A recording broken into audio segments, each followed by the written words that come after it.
I just wanted to let everybody know that I'm a member of the InterUrban Trail Tree Preservation Society. So I think you guys are all honorary members. Okay. Could you say your name? I'm Michael Oxman, and I'm also an arborist. And I think we have a fox guarding the hen house situation here down at the Seattle City Light headquarters. Now you had these other guys introduce themselves. None of them said they were a City Light employee except for one, Brent Schmidt. And you also heard him say that a contract will be let and the work will take place in September. Well, it sounds like it's a closed bidding process. So, who are all these other guys, and why didn't they say who they work for?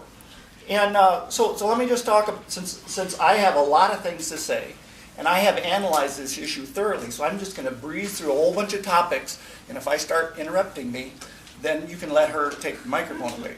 But don't let me stay on one topic too long, okay? Okay, so the first one is canopy cover goals. So what are Shoreline's canopy cover goals?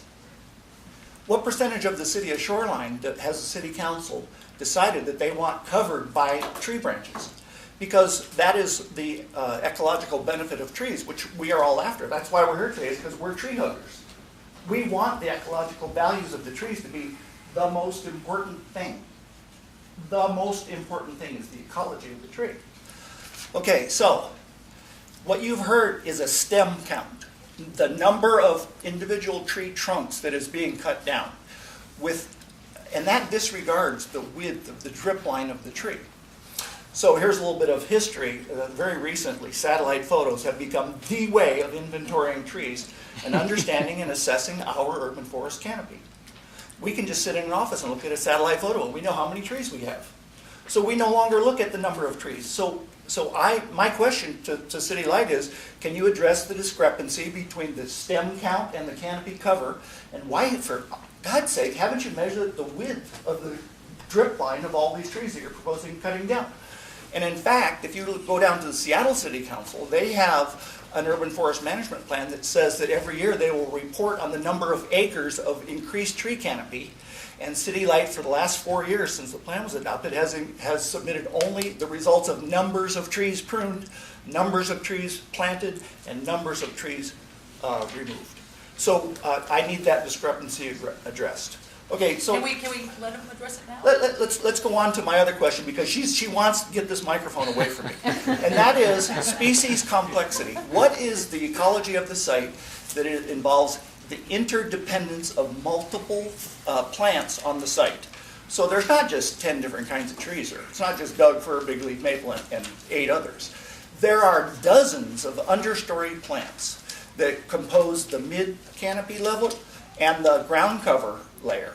So you already know that the rainforest has 3 layers: the ground cover, the mid-canopy, and the overstory, right? So how is it that those 3 canopy layers are interconnected? Okay, the way that they're interconnected is that the overstory provides shade, and plants that are moisture and humidity-loving plants live underneath. So these guys are planning on taking out the overstory, and we're going to replant an ecologically sustainable ground cover community. Baloney. Okay, right now there's dozens of huckleberry, salal, I mean, you name it. Shade-loving plants are all along the ground, and they are providing a wildlife corridor. They are providing a habitat diversity that suppresses disease. All these trees that they're proposing to plant are free lunch for every termite in the neighborhood.